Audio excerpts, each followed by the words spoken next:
course, the electoral system. We do encourage you to register. Not only to register, we encourage you to vote. And we encourage you to vote your values and vote your interests. So we'll repeat those words of advice with regard to Election Day today, November the 4th, as we go forward on our Tuesday, November the 4th program here on WEHA, where we are heard every Tuesday from 4:30 to 5:30 p.m. And as we say every week, we thank Brother Hawks and First Lady Hawks, the owners of WEHA. Brother Hawks, who is the president and the CEO and the founder of WEHA 88.7 and 100.3 FM.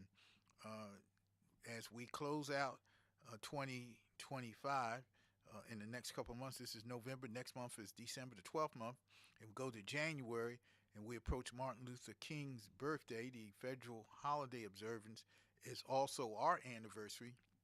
We started on Martin Luther King's Day 6 years ago, to be 6 years this year, and we are so glad to be associated and to have been associated with WEHA, to be a media partner with WEHA, to raise the level of awareness for the NAACP, our programs, our priorities, our issues, and the goals that we have as a civil rights and social justice organization.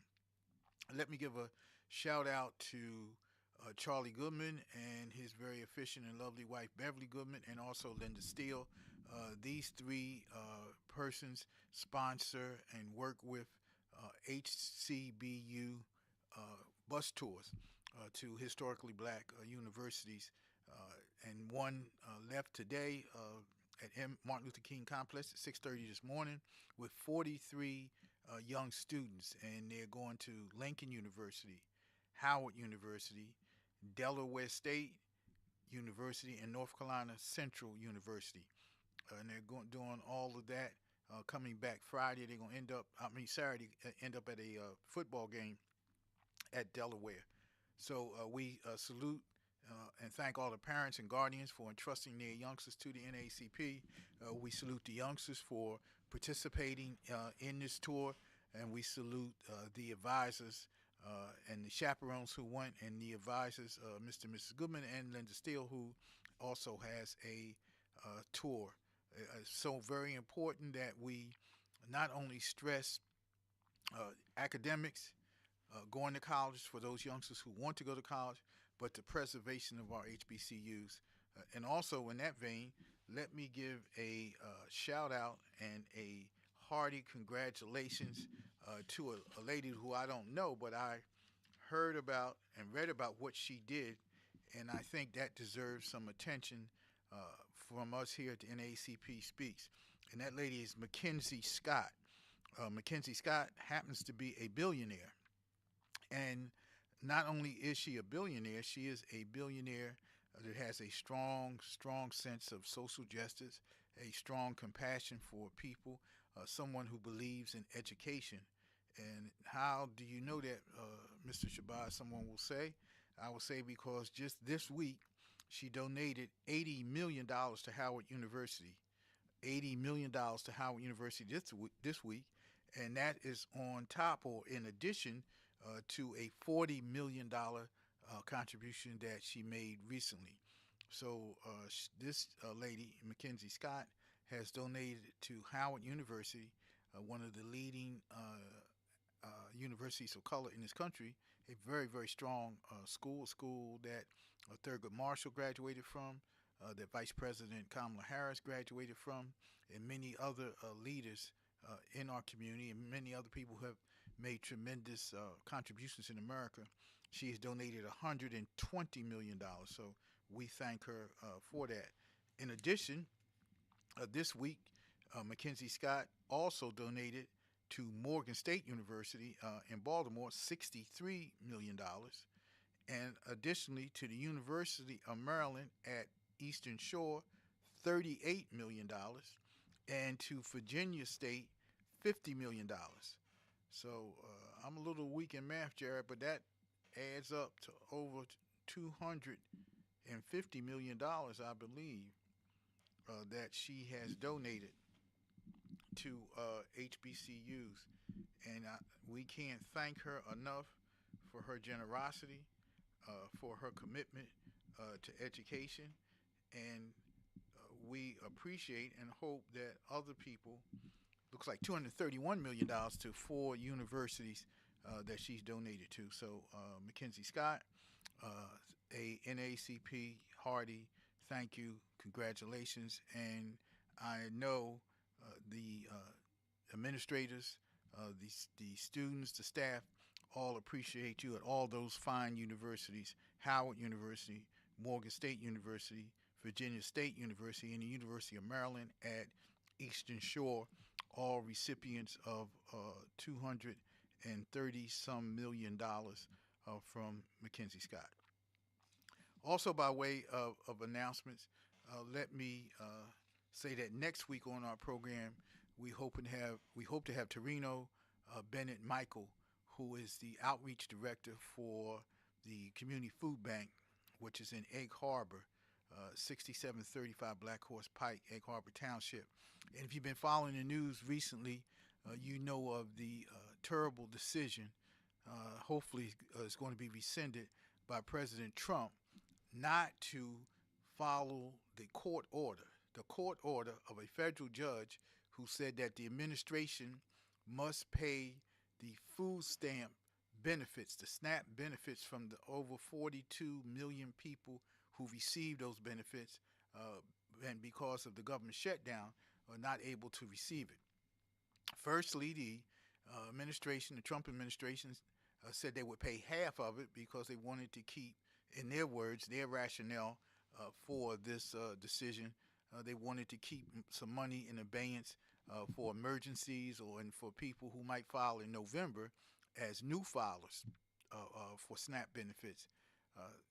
Then I understand from news reports that the president said that he was not going to follow the judge's rule until the Democrats opened the government, his words.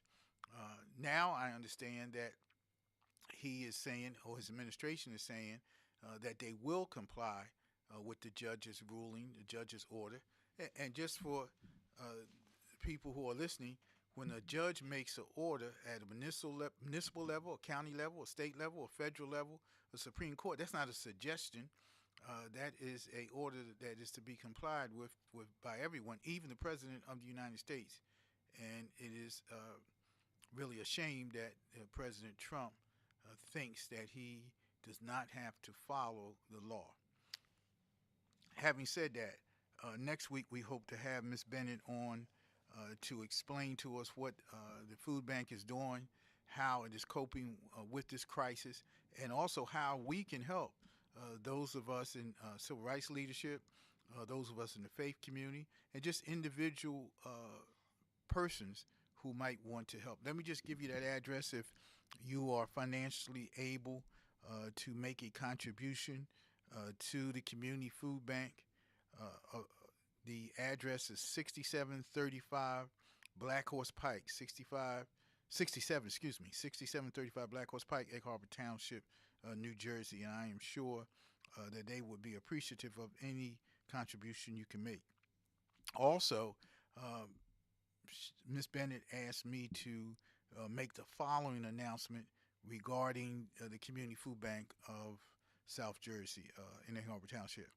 They have extended the shopping hours that people can receive food because of this crisis, emergency situation that we are in. And I don't think I'm overstating that when I say that this is a crisis emergency situation. If you receive food stamps and you have an EBT card and your card doesn't have money on it, and the month is run out and we're into November. In fact, this is the 4th day of November. That's a crisis for you. That's an emergency situation for you, even if you're a single person, and more so if you have a family, if you have children. So the shopping hours have been extended. Today, Tuesday, November the 4th, the shopping hours are extended from 4 p.m. to 7 p.m. Tomorrow, Wednesday, November the 5th, the shopping hours at the Community Food Bank are extended again from 4 to 7. And then finally, Friday, November the 7th, which is this Friday, again, those shopping hours for people to get food is again extended from 4 p.m. to 7 p.m. In order to receive food, you must show your SNAP card or proof of a child in school. You must show your SNAP card or proof of a child in school. In school, an example will be a school ID proof that you have a child in school. Also, I was asked to announce and happy to announce.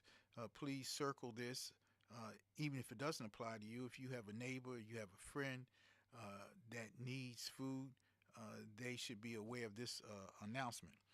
There's going to be a large food distribution this Friday, which is November 7th, this Friday, from 11 a.m. to 3 p.m. 11 a.m. to 3 p.m. at the Public Works Building, 101 New Road in Northfield. And bring your SNAP card or your federal ID in order to participate in that. Again, there's a large food distribution that's going to be this Friday, November 7th, from 11 a.m. in the morning to 3 p.m. in the afternoon at the Public Works Building, the County Public Works Building, that is, 101 New Road, Northfield. And in order to participate in that activity, you need to bring your SNAP card or a federal ID. And that's to the good folks at the Community Food Bank.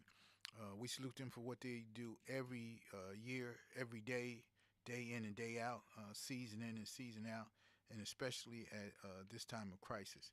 So that's our food bank announcements. Please be guided by them. And before we close out today at 5:30, we're going to make those announcements again because that is very critical. And I'm going to ask our engineer here, Jared, in conjunction with Kristen, if they will put that up on the NAACP page so people can see the extended hours, Tuesday, Wednesday, Friday, and also the large food distribution on Friday. Um, and it's really heartbreaking that in the richest country in the history of the world, that we have to have these kinds of events because we have people who are who are experiencing food insecurity and who are stressed because they're going into another month unsure of how they can meet their food needs. And anybody who is familiar with the SNAP program knows that you're not receiving a lot of money on the SNAP program. So when someone says that you're going to get half of your allotment, that's pretty severe. And when the administration, the federal administration, Trump administration, refuses even to facilitate the half of your allotment that the judge ordered, that makes it even more severe, and that is unconscionable. In the NAACP, we thoroughly and adamantly denounce that kind of activity, and we hope that we're able to resolve that. We hope that the people who are standing in the gap, food pantries, houses of faith, do all they can to meet those needs of people who are in desperate situations. Our brothers and sisters, our fellow residents, our community members, our neighbors who are in those situations. Let me invite you to the NAACP regular meeting, which is going to be this Monday.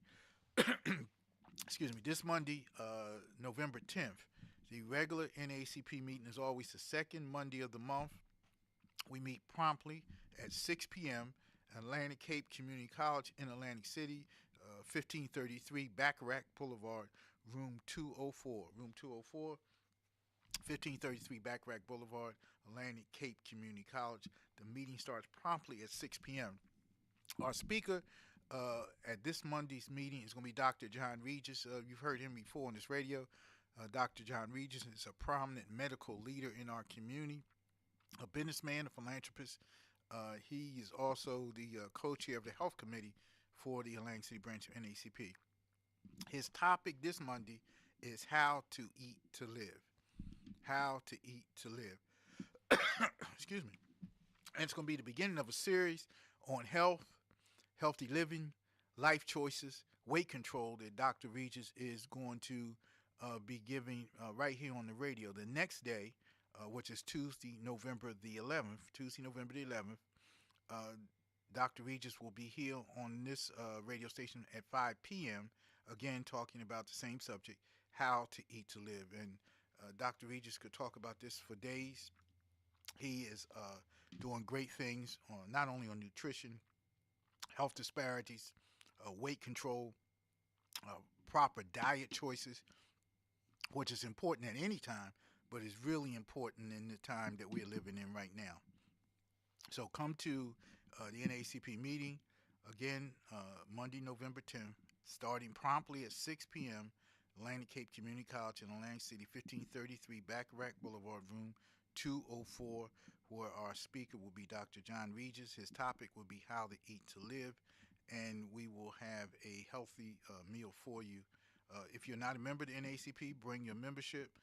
Your membership is only $30 a year for a member of NAACP. We have work for you to do. We need you. We want you.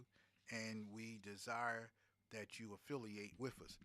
Also, let me put on your advance calendar NAACP announcement. Saturday, April 25th, 2026. Saturday, April 25th, 2026, which is the last Saturday in April. Traditionally, that is our NAACP Freedom Fund Gala.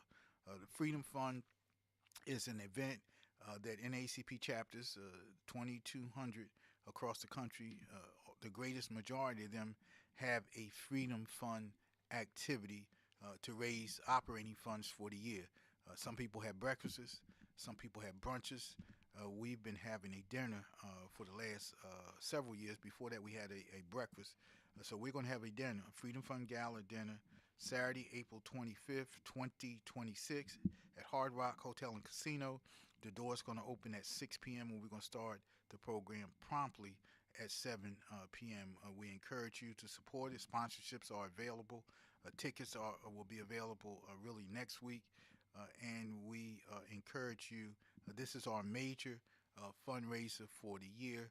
This helps us fund activities like nonpartisan voter registration, our candidates night, nonpartisan, of course. This year we're going to have a Black History contest where we're going to focus on Black history because Black history is a part of American history, which should be really common sense. We shouldn't even have to say it, but we've seen a calculated, organized, concentrated assault on the history of African Americans and the contributions that African Americans have made to this country. And the NAACP, we're not going to sit idly by.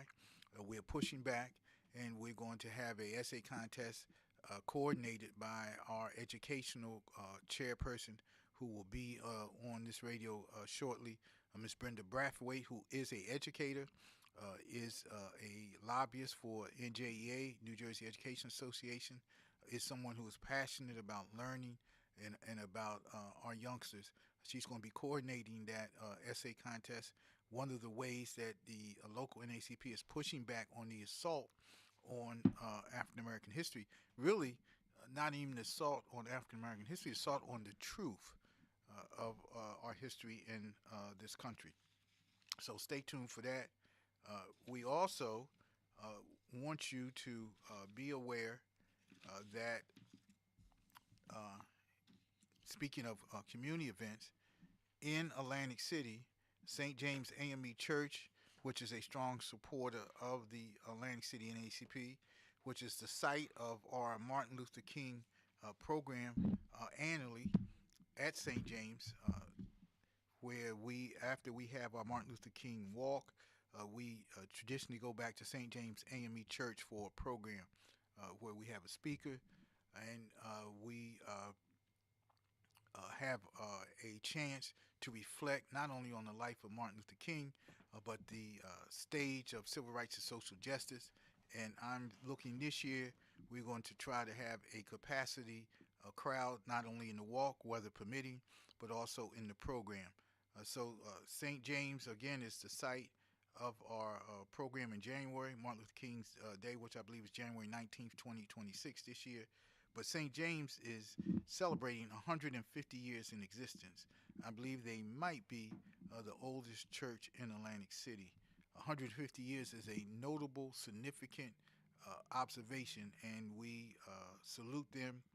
We encourage you, if you are able, to go to some of the activities that St. James is going to have. One of them is this Saturday, November the 8th, from 6 to 9 p.m. St. James is going to have a gospel choir extravaganza, headlined by Bubby Fan, excuse me, and Praise Beyond. So that's 6 o'clock, November the 8th, this Saturday, if you are able to make it. Advance tickets are $20. At the door is $25, and that goes to help celebrate, commemorate, and uplift the 150 church anniversary of St. James AME Church. And that church is led very capably by Reverend Dr. Deborah K. Blanks, who's pastor. Reverend Dr. Deborah K. Blanks, who's also a history maker in her own regard. She is the first woman to be the pastor of St. James in their history. Outstanding leader in our community. Also, with the 150 church celebration, 150th church celebration, November the 22nd, which is a Saturday, there's going to be a church gala, evening of elegance, with Bishop Samuel L. Green, who will be the guest speaker. That's at Seaview Hotel. And of course, Sunday, there'll be two services at St. James AME Church. So we encourage you, if you are able, to attend all of those activities. For further information, you can call 609 345 0179. 609 345 0179. That's St. James. And you can get information on their 150th anniversary celebration. And again, we salute St. James. We thank St. James. And we look forward to our celebration on Martin Luther King Day, Monday, the third Monday in the month of January 2026. We plan to have our walk as we traditionally do, weather permitting. We plan to have our program as we traditionally do in St. James at 11:30. We invite all of you to attend. Since this is an election special, let me say a couple of things. The NACP, we put out a nonpartisan candidate guide, Again, the NACP does not endorse candidates, but we do encourage people to vote. And if you have not voted today, Election Day, the time for you to vote is winding down.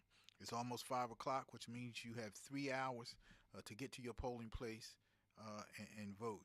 If you have a mail-in ballot and you have not mailed your ballot in, you can take your mail-in ballot to the Board of Elections in Mays Landing, and your mail-in ballot will still count. Let me just highlight a couple of the issues on our nonpartisan voter guide, and we handed this out in Atlantic City. We handed this out in Pleasantville. Really, this is a statewide piece that was put together for us to hand out at NACP gatherings and to make people aware. Voting rules, and it has Mr. Jack Ciccarelli, who is a Republican candidate, and Congresswoman Mikey Sherrill, who is the Democratic candidate for governor of the state of New Jersey. And voting rules, and the subtitle of this heading says, voting rules make voting harder or easier is the question. Jack Ciccarelli says, mostly harder. This is the summary of their views. Each of these things is a summary of their views. Would require all voters to show a photo ID at the polls. All vote by mail voters must certify their citizenship to election officials. All mail ballots must be received by Election Day. Expand the number of early in-person voting sites. This is Mr. Ciccarelli. Congresswoman Sherrill, her summary on voting rights, making voting harder or easier is easier, basically. And she voted in Congress. She's a fourth-term Congressperson. She voted to increase voting access and election integrity. She voted for the John R. Lewis Voting Rights Amendment Act, and her quote is, "The right to vote is part of the very fabric of this country," and she opposed a sweeping voter suppression law. So that's how the two major candidates stand on voting rules, making it harder or easier. It seems as Mr. Ciccarelli wants to make it harder. Uh, Congresswoman Sherrill wants to make it easier, and she voted for the John R. Lewis Voting Rights Act, which the NACP on the national, state, and local level is pushing Gospel and 88.7 advocating in favor of. WEHA. On It's immigration, more. which again is a very hot issue in the state, and we feel very strongly, we the NACP, that our Hispanic sisters and brothers, or our Latino sisters and brothers, are being mistreated by this Trump administration. Mr. Ciccarelli says he would repeal the New Jersey sanctuary state policy and ban sanctuary cities. He will work with the Trump administration, this is a quote, to fix our broken immigration system. Supports, and this is a quote, a pathway to citizenship to those who stay out of trouble, pay taxes, and learn English and American civics. This is Mr. Ciccarelli's summary of where he stands on immigration. Again, the subtitle of the immigration section is How to Handle Immigration. Congresswoman Sherrill says, quote, support stronger border security, prosecuting those who are convicted of violent offenses, and comprehensive federal reform that brings security and solutions to our broken immigration system. Voted to provide immigrants with a pathway to permanent residency, including DACA dreamers. So that's Congresswoman Sherrill. And we should just add, not even as an editorial note, but as a objective observation of what ICE is doing in disregard to our process and protocol and procedures in this country. They have armed agents wearing masks, which NACP is opposed to, and it appears that they have been picking up and detaining people who are not violent criminals. In fact, they made raids at Home Depot, and I don't have a profile on every violent criminal in America, but I don't think that people who are lining up at Home Depot for day work are violent criminals, and people who are on college campuses are not violent criminals. So that's just my aside on that. One more, and then we'll keep moving. Climate change, which is something that President Trump says is a hoax, but most scientists, environmentalists, and people who follow the weather disagree with him. The subtitle on climate change: should climate change be a top priority? The summary for Mr. Ciccarelli is mixed. Said he will ban offshore wind farms and withdraw New Jersey from the regional greenhouse gas initiative. He says climate change is real. He wants an all of the above energy policy, including natural gas and nuclear. That's what Mr. Ciccarelli says on climate change. Congresswoman Sherrill says, yes, the climate crisis is real. Addressing it isn't a partisan issue. She would streamline clean energy project approvals and use state land properties for solar. She supports offshore wind, and she voted for $369 billion in clean energy investments, some of what President Trump's trying to claw back. But that's where they stand on climate change. And I would be remiss if I didn't look at the nonpartisan candidate guide that the NACP puts out across the state for New Jersey governor on abortion, which obviously is something that many of our female listeners are concerned about, and in fact all of us are concerned about how that is handled. Mr. Ciccarelli says He supports a 20-week ban unless the mother's health is at risk or there's something terribly wrong with the baby. Mr. Ciccarelli, when he was in the General Assembly in New Jersey, voted 6 times in the General Assembly against funding Planned Parenthood family planning services. Let me just read that again to make sure I'm reading it correctly. It says, voted 6 times in the General Assembly against funding Planned Parenthood family planning services. That's Mr. Ciccarelli. And just for the record, Planned Parenthood does more than abortion. It does a lot of services, medical services for females. Mikey Sherrill says that abortion should be legal. I've always fought for access to abortion and comprehensive reproductive health care. She would enshrine abortion rights into the New Jersey Constitution. This is a quote. We'll stockpile the abortion pill mifepristone and strengthen New Jersey shield laws for reproductive health care providers. That is Congresswoman Cheryl's take on abortion, making it legal, stockpiling the pills, and strengthening New Jersey shield laws for healthcare providers. And just as a editorial, not that we need one, but just as editorial, the NAACP strongly supports a woman's right to choose. We believe in NAACP that the decision to have a child or to not have a child should be made in the bedroom of the woman and should be only with the woman, the partner, and if they want a spiritual advisor in there, that should be the total of people who are weighing in on their decision and not a government official, no matter who he or she is. We don't believe that that is the role of government to tell a couple how or when or if they should have children. So that is some of the guide, the nonpartisan guide that we have for governor. And let me just say, this election of 2025 for governor of the state of New Jersey has gotten a lot of national attention.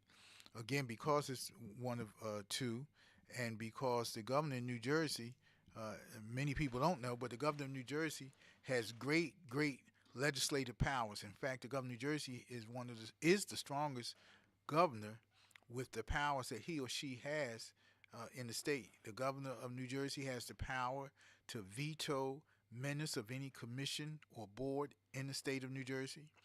The governor of New Jersey appoints people to the Supreme Court with the advice and consent of the Senate. The governor of New Jersey has a line item veto power over the budget of the state of New Jersey. So the governor of New Jersey has great power. He or she appoints the attorney general. You know, in many states, the attorney general runs for office, not in New Jersey. In New Jersey, the governor appoints the attorney general, who, as we all know, the attorney general is a person who is in charge of all of the law enforcement apparatus in the state. Which leads me, let me just do criminal justice. Criminal justice says how to ensure effectiveness and fairness in law enforcement. Again, starting with Mr. Ciccarelli, he supports expanding community policing and protecting qualified immunity for police, which protects officers against lawsuits. He opposes civilian review boards. He would, and this is a quote, would recruit more women and persons of color.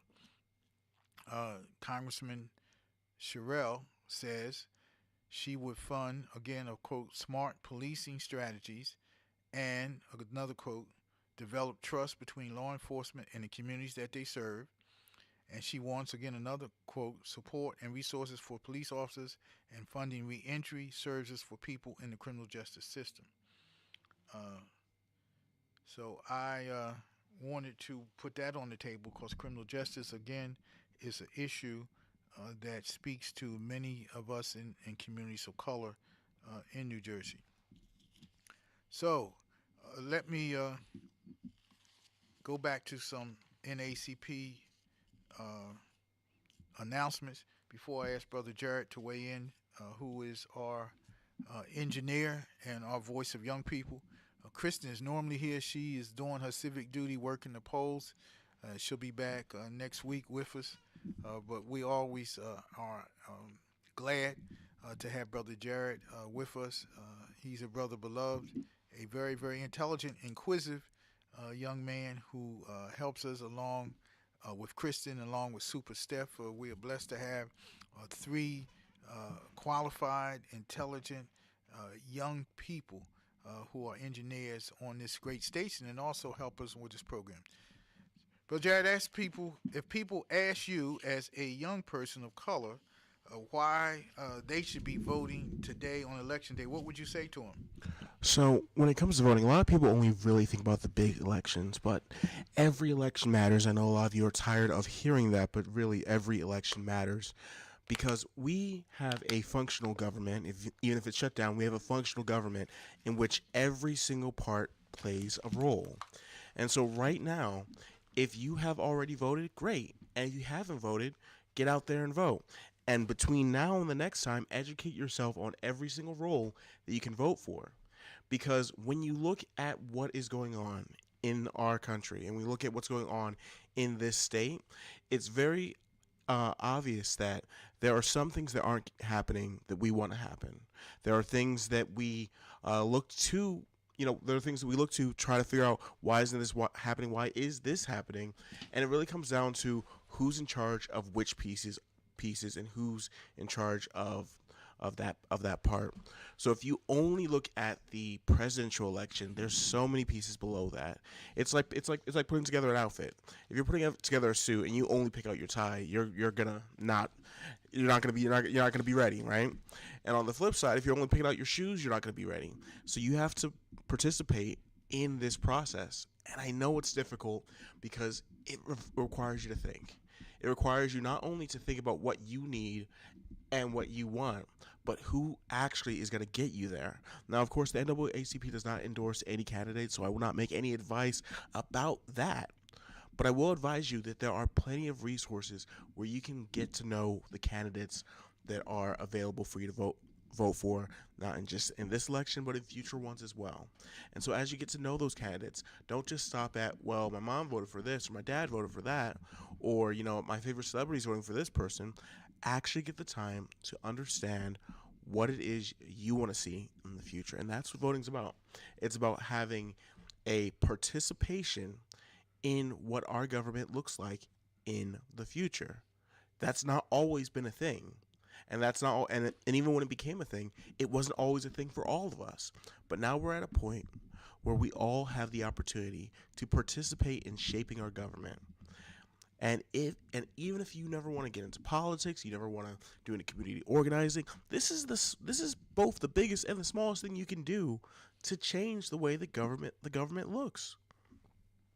Thank you so much. That's very wise words, and hopefully people will pay attention and adhere to that.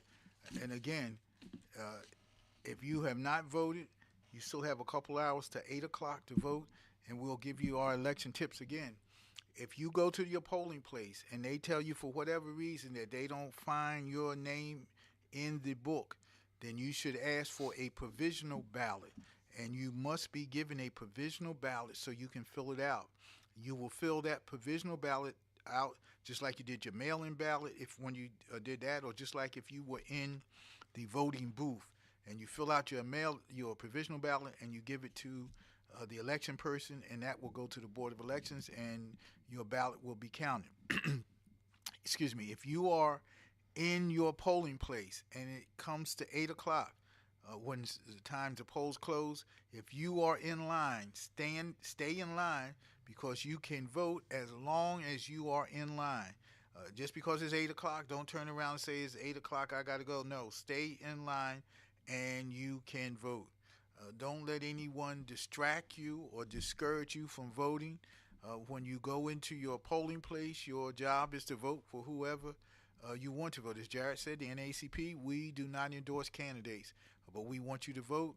Vote your values, vote your future, vote your choice for whatever candidate you want. And let me just go quickly tell you who's on the ballot.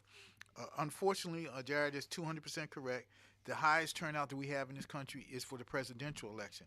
But that should not be the case because local elections have almost a greater impact on you than whoever the president is. In Atlantic City, we have a school board election.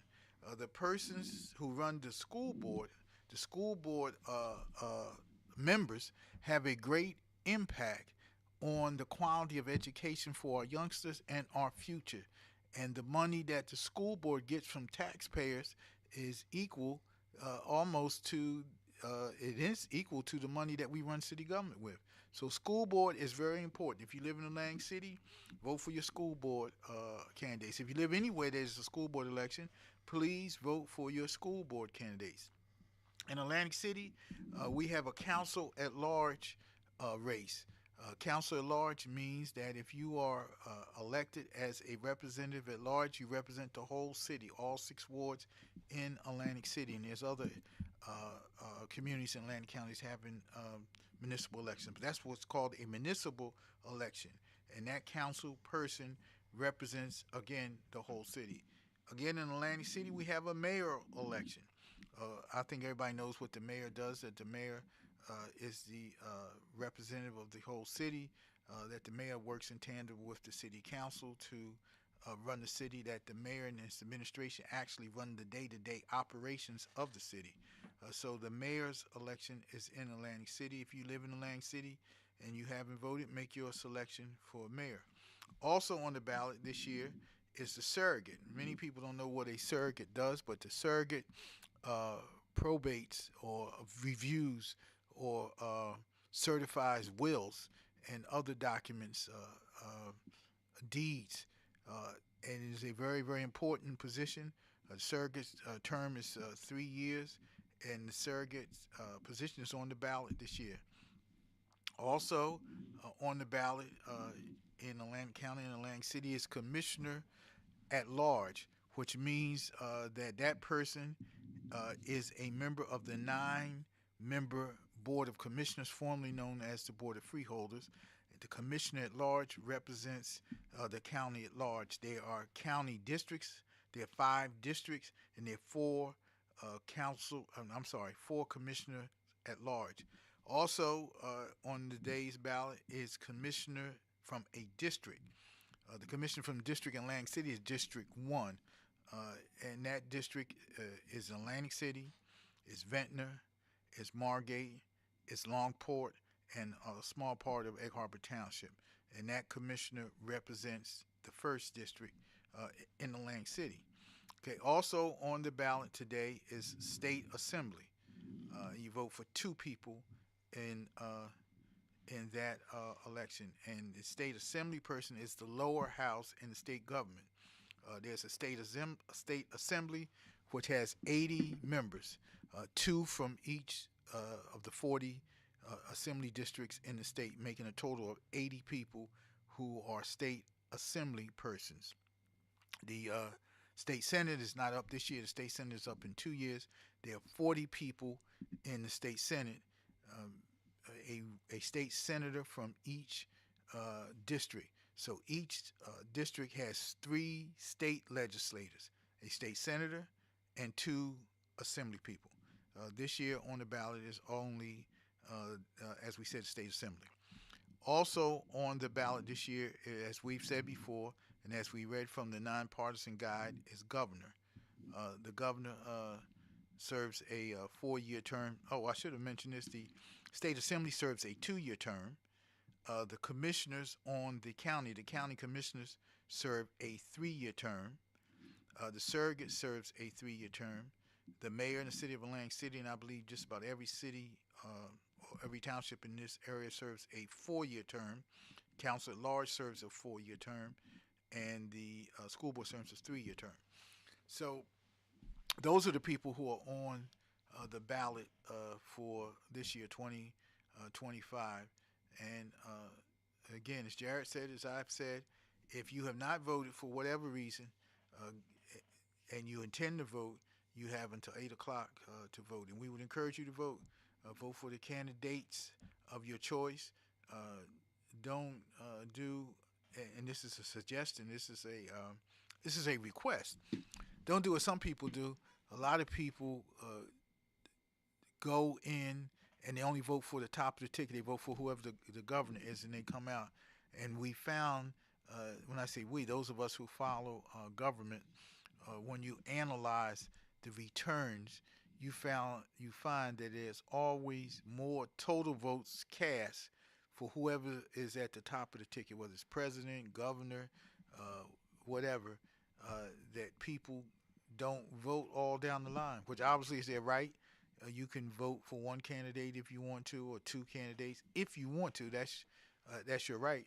But we would encourage you to vote for every candidate, for every category. Vote for who you want, but don't just go in and vote for the governor, because the governor needs help, whoever he or she is, whatever party he or she is from, and the commissioner needs help. Uh, the surrogate is someone who needs your support. The mayor, the council, and the school board. So we encourage you, when you go into your polling place, to look at the ballot and vote your entire ballot. Start with the governor, because the governor is at the top of the ticket. Then go to the state assembly. Then go to the commissioner at large, uh, the surrogate.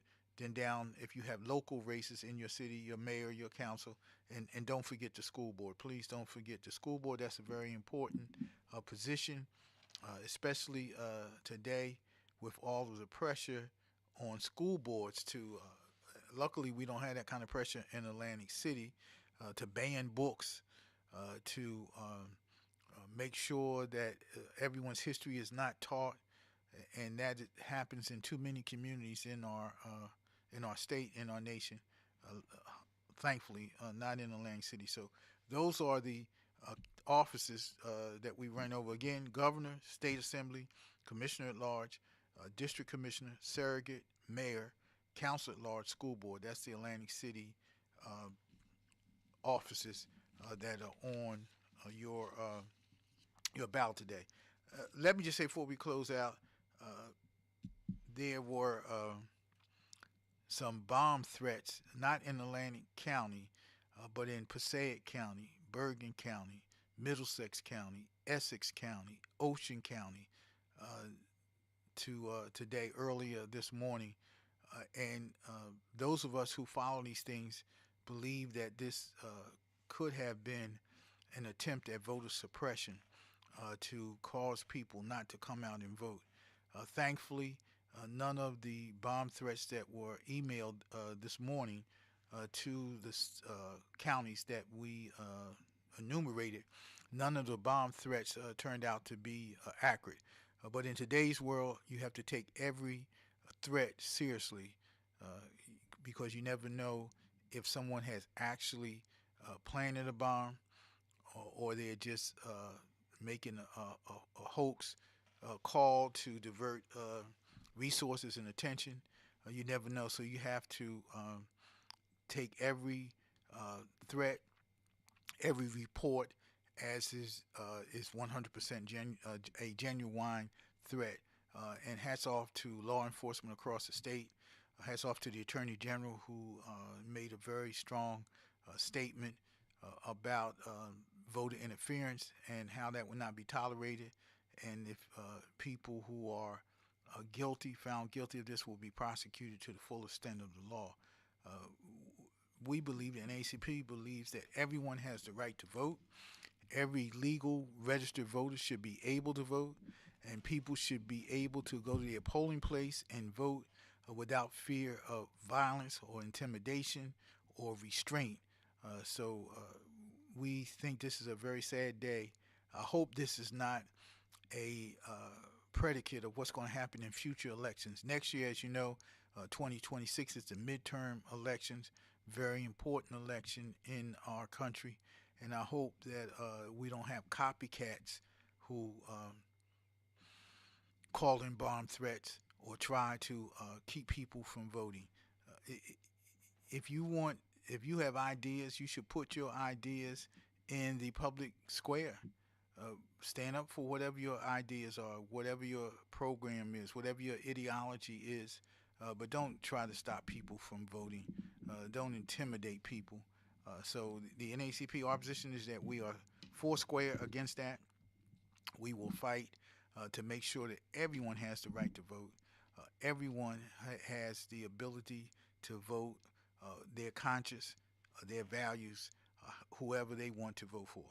As we come to a conclusion of on our election special, uh, let me again encourage you to come to our NACP meeting Monday, November the 10th, which is our regularly scheduled meeting, 6 p.m.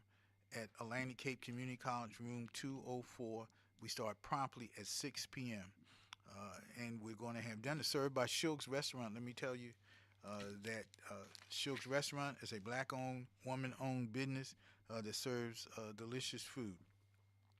Next week, again, uh, November the 11th, our speaker here at 5 o'clock is going to be Dr. John Regis. Subject, How to Eat to Live. November 10th, Monday, at our regular meeting, the speaker again is going to be Dr. John Regis. His topic, How to Eat to Live, which is a very important topic. Uh, he's going to also be talking about disparities in healthcare, how our lifestyle affects us, especially everyone it affects, but especially in the African American community, our lifestyle, the things that we eat, our diet, how that impacts us, our weight, uh, how that affects our health, how that impacts our community health, how that impacts our life expectancy. Let me say this. I was at a event put on by Christian Ragland, who is the other co-chair for health committee for the Lang City NACP, and the manager of the Healthplex in Atlantic City said that the difference between the life expectancy in Atlantic City and Galloway is 12 years. Can you believe that, Jared? 12 years. So, in other words, Atlantic City is not that far from Galloway, but a person in Galloway, on average, lives 12 years longer than a person in Atlantic City. That's Yep. a startling statistic to me. Yeah, if we had time, we could probably dive into all the reasons why that's going on, especially when you stop and consider the fact that Atlantic City is a food desert. You Exactly. know, We're going uh, to talk about that. and, In and fact, I'm glad you said that. Let me put on my city council hat. In Atlantic City, we have been working diligently to provide better food choices. And we're going to be talking about that in the weeks to come. There's a new food purveyor in Atlantic City. The company is making a strong attempt to expand, to bring more fresh vegetables, more fresh produce at a better price point, and the ever-present liquor store that I have fought so strongly against is going to be moving out of the Renaissance excellent. Plaza. So we're going to have a better quality of life in the coming weeks. Ahead, we'll have conversations about that new supermarket. In fact, as we speak now, the new owner is in the process of they're finalizing a contract. We'll be able to talk about that shortly. But they are in there now. They are stocking the supermarket, and let me just say, some people are putting out misinformation. We talked about this offline. Some people are putting out misinformation, disinformation. The supermarket is open as we speak. How do you know, Mr. Shabazz? Because I was just in there yesterday purchasing items, and I have been in there on a consistent basis. So the supermarket is open. It's going to remain open. It's going to be better, and we're going to end the food desert designation in Atlantic City very, very shortly. Okay, it's been good show. Thank you so much for listening. Jared, thank you for your expertise and your input. Again, tune in next week. We're gonna have Dr. John Regis talk about how to eat to live. You have 3 hours. It's almost 5:30. Uh, you have 2 hours. I'm sorry, 5:30, 6:30, 7:30, 8 o'clock. 2.5 hours to the polls close all over New Jersey. Get to your polling places if you haven't voted. If you have voted, we thank you for voting. If you know of a friend, a neighbor, a colleague that hasn't voted, call him or her and ask them to vote. When we fight, we win. When we fight, we win. When we fight, we always win. Tune in to us next week on your NAACP Speaks, and God bless all.